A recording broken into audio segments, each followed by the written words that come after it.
Ya, ketegangan antara dua kekuatan ekonomi terbesar dunia kembali memanas. China resmi memberlakukan pembatasan ekspor logam tanah jarang, komoditas vital bagi industri teknologi dan pertahanan. Langkah ini bukan hanya dianggap sebagai balasan terhadap kebijakan tarif dari Amerika Serikat, tetapi juga menyoroti betapa strategisnya logam tanah jarang dalam rivalitas global saat ini. Ketika ketergantungan dunia pada pasokan dari China menjadi semakin kritis, pertanyaannya pun muncul. Apakah logam tanah jarang kini telah berubah menjadi senjata geopolitik baru? Selengkapnya akan kita bahas dalam Lawan Trump, China tahan harta karun logam tanah jarang. Ya, pemerintah China resmi memberlakukan pembatasan ekspor logam tanah jarang. Ini adalah langkah yang dipandang sebagai balasan terhadap kenaikan tarif impor barang-barang China oleh Presiden Amerika Serikat Donald Trump. Kebijakan ini diumumkan pada Jumat 4 April lalu dan memperburuk ketegangan dagang antara dua kekuatan ekonomi terbesar dunia.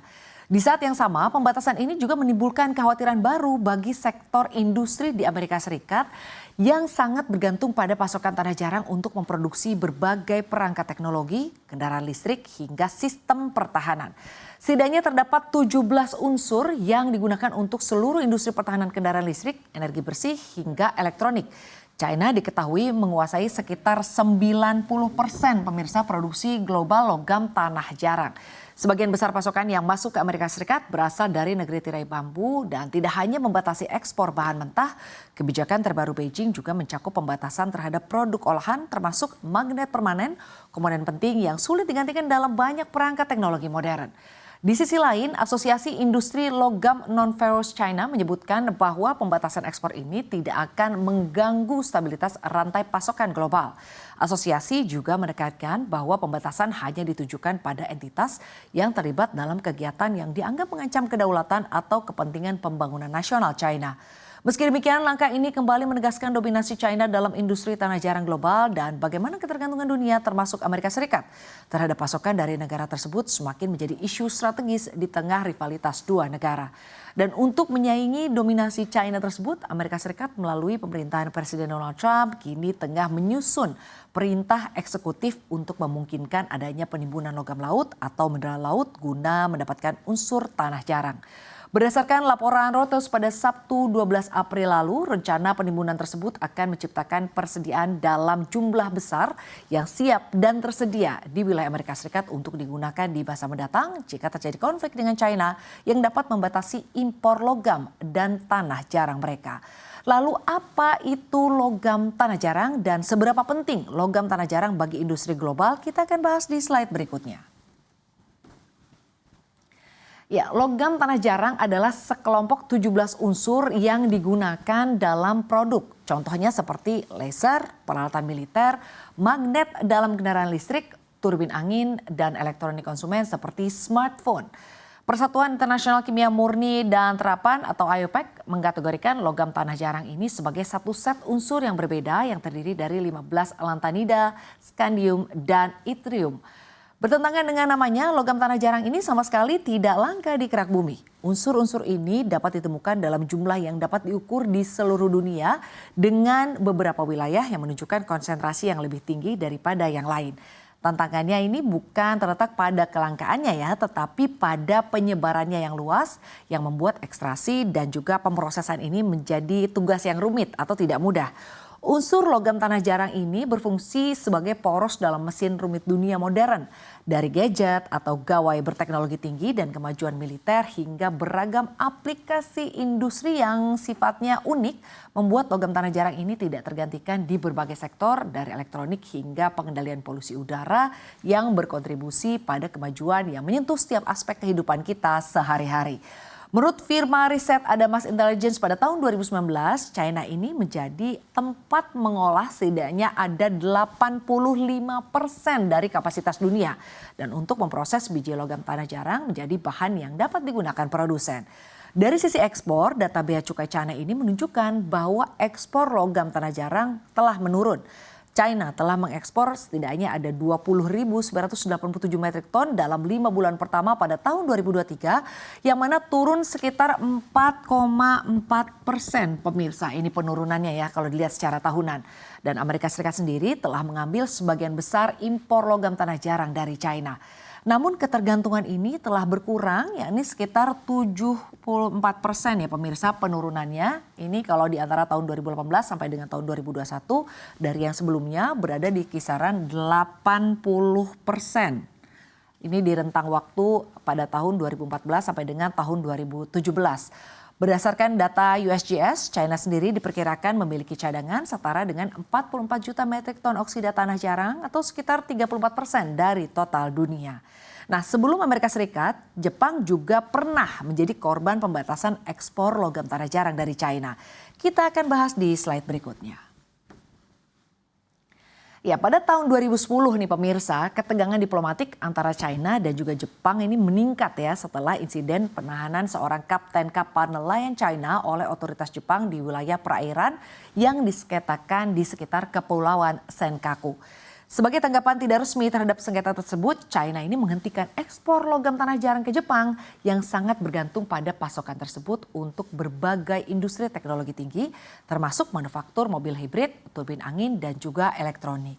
Nah, setelah insiden tersebut, China ini mulai memperluas pembatasan ekspor logam tanah jarang ke negara-negara lain dengan alasan ingin mengurangi polusi lingkungan dan juga melindungi sumber daya alamnya. Namun banyak pihak yang menilai langkah ini sebagai bentuk tekanan geopolitik dan juga alat negosiasi dagang. Nah, tindakan China ini memicu gugatan dari Jepang, Uni Eropa dan juga Amerika Serikat ke Organisasi Perdagangan Dunia atau WTO. Mereka menilai pembatasan ekspor tersebut melanggar aturan perdagangan internasional. Dan pada tahun 2014, WTO ini memutuskan bahwa kebijakan ekspor China ini bersifat diskriminatif dan juga tidak sesuai dengan komitmen perdagangan bebasnya. China akhirnya mencabut kuota dan pembatasan ekspor logam tanah jarang pada tahun 2015. Nah, akibat dari insiden ini, Jepang secara strategis mengalihkan kebijakan pasokan bahan bakunya dengan mencari sumber logam tanah jarang dari negara-negara lain seperti misalnya Australia, India, dan juga Vietnam. Nah, upaya diversifikasi ini membuahkan hasil di mana pada tahun 2018 ketergantungan Jepang terhadap pasokan dari China menurun drastis menjadi hanya sekitar 58% pemirsa.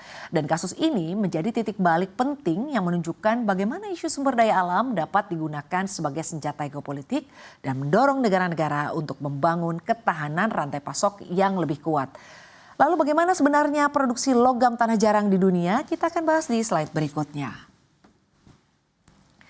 Ya, produksi logam tanah jarang global ini melonjak selama 3 dekade terakhir. Ini meningkat dari 75,7 kiloton pada tahun 1995 menjadi 350 kiloton pada tahun 2023. Kenaikan ini mencerminkan meningkatnya permintaan terhadap logam tanah jarang untuk berbagai aplikasi teknologi tinggi. China sendiri telah dan masih menjadi pemimpin tidak tergoyahkan dalam industri logam tanah jarang dengan menyumbang lebih dari 2/3 produksi global pada tahun 2023. Meskipun demikian, Amerika Serikat juga telah menunjukkan kebangkitan besar ya dalam produksi logam tanah jarang khususnya sejak tahun 2017. Ya, produksi Amerika Serikat melonjak dari 15,4 kiloton pada tahun 2017 menjadi 43 kiloton pada tahun 2023. Ini tentunya seiring dengan upaya memperkuat rantai pasok domestik dan mengurangi ketergantungan pada China. Pemisahan dan pemrosesan logam tanah jarang ini merupakan langkah yang penting ya dalam rantai pasok dan China hampir memonopoli proses ini. Saat ini Tiongkok memproses sekitar 90% pemirsa dari seluruh logam tanah jarang dan 99,9% dari logam tanah jarang berat di dunia. Artinya saat ini China bahkan mengimpor logam tanah jarang dari negara lain untuk diproses di dalam negerinya. Nah, pada Desember 2023 China melarang ekspor teknologi ekstraksi dan pemisahan logam tanah jarang dalam upaya memperkuat dominasinya dalam rantai pasok global mineral kritis. Sementara itu Amerika Serikat terus meningkatkan upaya untuk memperkuat produksi dan kemampuan pemrosesan logam tanah jarang dalam negeri. Pemerintah Amerika Serikat sendiri menggelontorkan jutaan dolar dalam bentuk kontrak pertahanan kepada perusahaan seperti Lynas Earth dan juga Impi Materials untuk membangun fasilitas pemisahan dan memproses mereka sendiri. Tidak hanya itu, beberapa waktu terakhir juga mencuat isu Presiden Amerika Serikat Donald Trump ingin mencaplok wilayah Greenland yang diduga nih banyak memiliki kandungan logam tanah jarang. Nah, seperti apa sih? Kita akan bahas di slide berikutnya. Iya, ketertarikan Amerika Serikat ya terhadap Greenland semakin mencuat ketika Presiden Donald Trump secara terbuka mengutarakan keinginannya untuk membeli wilayah tersebut dari Denmark pada tahun 2019 lalu. Dan yang terbaru ketika dirinya terpilih lagi menjadi Presiden Amerika Serikat, Donald Trump juga pernah menyampaikan ya ingin membeli Greenland. Nah, meski ide ini ditolak mentah-mentah oleh pemerintah Denmark, para analis melihat bahwa di balik pernyataan ini terdapat kepentingan strategis, salah satunya terkait cadangan logam tanah jarang yang melimpah di Greenland. Nah, pemirsa, menanggapi ketergantungan tinggi pada China, Amerika Serikat mulai memperkuat kebijakan dan investasi dalam eksplorasi dan pengolahan logam tanah jarang di luar negeri, termasuk di Greenland. Nah, pemerintah Amerika Serikat melalui US Geological Survey dan Departemen Pertahanan telah menjalin kerjasama dengan perusahaan-perusahaan tambang yang berbasis di Greenland dan Kanada, serta mengucurkan pendanaan untuk proyek eksplorasi dan pemrosesan. Salah satu proyek besar adalah tambang Kvanefjeld di Greenland Selatan yang disebut-sebut memiliki salah satu cadangan logam tanah jarang terbesar di dunia. Namun proyek tambang tersebut juga memicu kontroversi dan penolakan dari sebagian masyarakat dan otoritas lokal di Greenland ya pemirsa. Pemerintah Greenland yang memiliki otonomi dalam pengelolaan sumber daya alamnya pada tahun 2021 secara resmi menghentikan proyek Kvanefjeld setelah Partai Pro Lingkungan Inuit Ataqatigiit memenangkan pemilu. Mereka menilai proyek pertambangan tersebut dapat merusak lingkungan, terutama karena logam tanah jarang di wilayah itu bercampur dengan uranium yang menimbulkan kekhawatiran terhadap dampak radiasi. Greenland kemudian menyatakan bahwa mereka tetap terbuka terhadap investasi asing, tetapi dengan syarat proyek tersebut ramah lingkungan dan tidak mengandung unsur radioaktif. Ya pemirsa, dari Asia Timur hingga Kutub Utara, perebutan logam tanah jarang ini telah menjadi simbol baru ya pertarungan kekuatan global. Dan kalau kita lihat ketergantungan tinggi terhadap satu negara, dalam hal ini China, menyadarkan dunia akan pentingnya membangun kemandirian pasokan dan diversifikasi sumber daya strategis. Amerika Serikat dan negara-negara lain pun mulai bergerak cepat, namun jalan menuju ketahanan rantai pasok yang berkelanjutan masih panjang. Di tengah pusaran kepentingan ekonomi, teknologi, dan geopolitik, logam tanah jarang kini bukan sekedar komoditas, melainkan aset strategis di masa depan.